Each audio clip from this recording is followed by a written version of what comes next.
രാമായണ മാസമായിട്ട് രാവിലെ അമ്പലത്തിൽ പോകാമെന്ന് വെച്ച് ഏറ്റുമാനൂർ അമ്പലത്തിലേക്ക് കേട്ടോ പോയത്.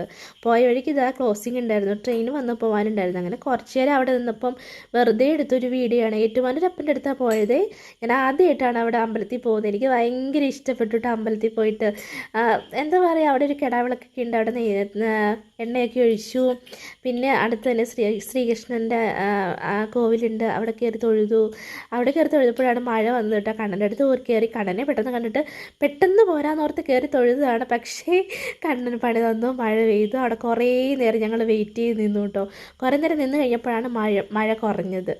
അത് ഈ കണ്ണൻ്റെ കോവിൽ എന്ന് പറയുന്നതും ഏറ്റുമാനൂരപ്പൻ്റെ ആ ക്ഷേത്രത്തിനുള്ളിൽ തന്നെയുള്ള ഒരു അമ്പലമാണ് കേട്ടോ ഇത്. അപ്പോൾ ഇവിടെ ഏറ്റുമാനൂരപ്പൻ്റെ തൊഴുതിട്ട് ശ്രീകൃഷ്ണ സ്വാമി കോവിലിലും കൂടെ തൊഴണമെന്ന് അവിടെ എഴുതി വെച്ചിട്ടുണ്ട്. അപ്പോൾ ഇതൊക്കെ കഴിഞ്ഞ് തിരിച്ച് വന്ന വഴി ഞാൻ മുക്കൂറ്റിയും പറിച്ചുകൊണ്ട് പോന്നിട്ടുണ്ടായിരുന്നു. അപ്പോൾ അതിങ്ങനെ തിരുമ്മി അതിൻ്റെ ചാറെടുക്കുകയാണ് കേട്ടോ. ചേട്ടായാണ് കേട്ടോ വീഡിയോ എടുത്തു തന്നത്.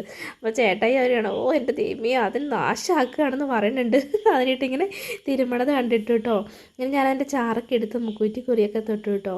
അപ്പോൾ ഇനി ഈ രാമായണ മാസം തീരുന്നേടം വരെ രാവിലെ വൈകുന്നേരം മുക്കൂറ്റി കുറി തൊടണം എന്നൊക്കെ എൻ്റെ ആഗ്രഹമാണ് കേട്ടോ. നടക്കുമെന്ന് അറിയില്ല. കഴിഞ്ഞ വർഷം ഒന്നും നടന്നിട്ടുണ്ടായിരുന്നില്ല. ഇവിടെ വന്നിട്ട് ഞാനൊരു മുക്കൂറ്റി പോലും കണ്ടിട്ടുണ്ടായില്ല. അപ്പോൾ വീഡിയോ ഇഷ്ടമായാലും സബിയെ ലൈക്ക് ചെയ്യുക. Okay, by.